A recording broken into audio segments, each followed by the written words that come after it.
The Joker is the most iconic villain in American pop culture. He was born in New York, published by an American company, played by American actors, watched by hundreds of millions of Americans. But he's not American. His face comes from a French novel published in 1869. His body comes from a German silent film from 1928. His soul comes from an actor who fled Hitler and wrote Jew on his identity card as an act of defiance. 3 creators in New York, 3 influences from Europe. Let's go off script.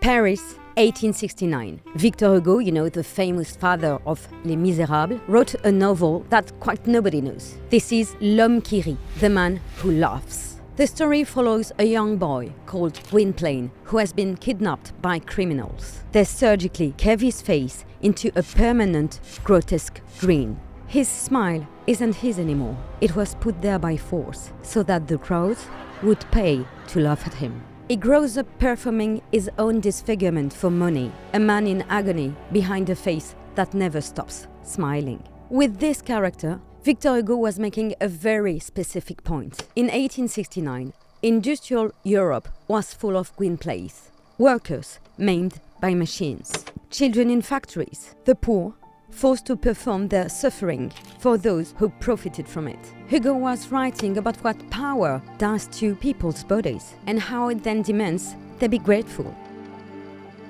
Nevertheless, the book was mostly ignored. But Hugo had no idea what he had put into the world. Berlin, 1928. A German director called Paul Leni adapts for the screen The Man Who Laughs. And to play Gwynplaine, the man with the permanent rictus smile, he casts one of the most striking faces in the European cinema, Conrad Veidt. He was born in Berlin in 1893, one of the biggest stars in German silent film. An actor who had already made a film called Different from the Others in 1919, one of the first films ever to argue against criminalization of homosexuality. Because Conrad Veidt did film that provoke, that disturbed, and he wasn't afraid of it. And in The Man Who Laughs, he creates something amazing. He plays a man who can't stop smiling, but he makes you feel every inch of suffering behind it. And he creates the Joker, the swept back hair, the elongated silhouette, the eyes, wild, desperate, and of course, above a grin that never stops. And then Hitler arrives, and Joseph Goebbels sees Veidt as an asset. He offers him a deal: declare your loyalty to the Nazi regime, and in exchange, we will give your Jewish wife an Aryan certificate. Conrad Veidt refuses and did worse. On his Nazi racial questionnaire, the form where every German was required to declare their race, Conrad Veidt writes a single word: Jude, Jew. And he wasn't Jewish, but his wife was. So, because of the danger, they decided to immigrate to Britain. And then he gives most of his personal fortune to the British war effort. He donates large portions of every salary to anti-Nazi causes. After a while, the couple crossed the Atlantic to Hollywood. And there, they cast him with magnificent irony as the Nazi villain, and not in any movie. In the film Casablanca, 1942, Conrad Veidt plays Major Strasser of the Third Reich. So, the most committed anti-Nazi in the room had to play a Nazi. A year later, he passed away, a heart attack on a golf course in Los Angeles. He was only 50 years old.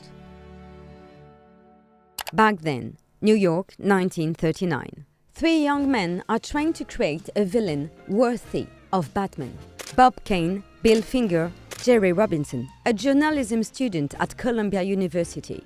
19 years old. Robinson later recalled, "I knew that all great heroes had a powerful antagonist. I started thinking, and I said to myself, at heart, he's someone with a certain sense of humor.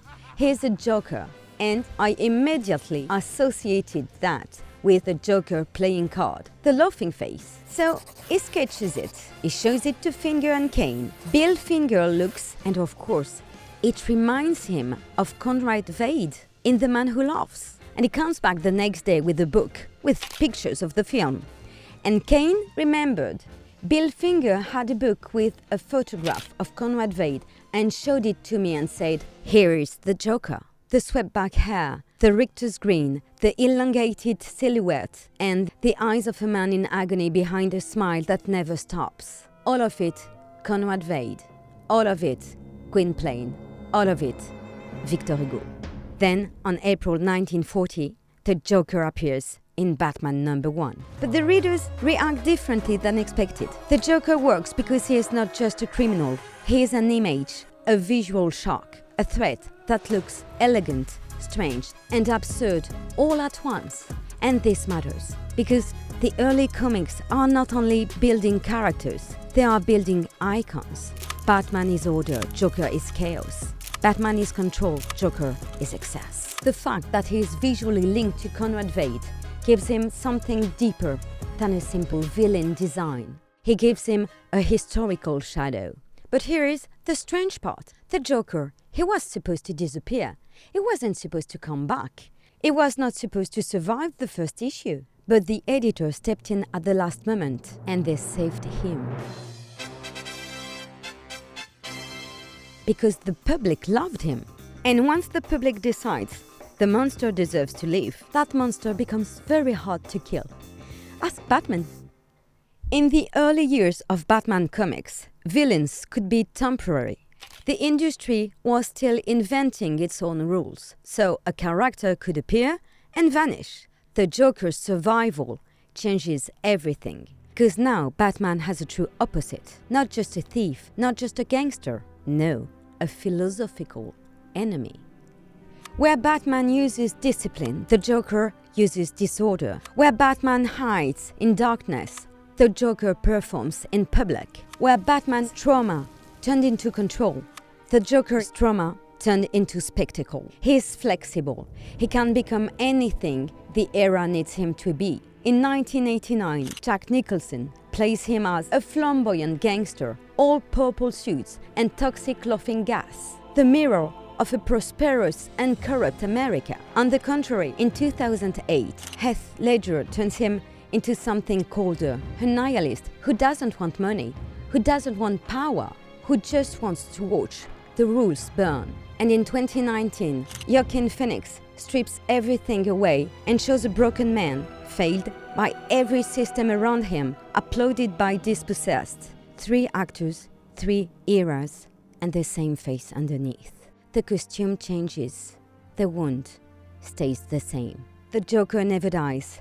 He crosses the eras, and he always comes back. Because he was built from the very beginning from something real. Victor Hugo, a French novelist who watched the poor perform the misery for the rich. A German actor who wrote a single word, a defiant word, on the Nazi form and lost everything for it.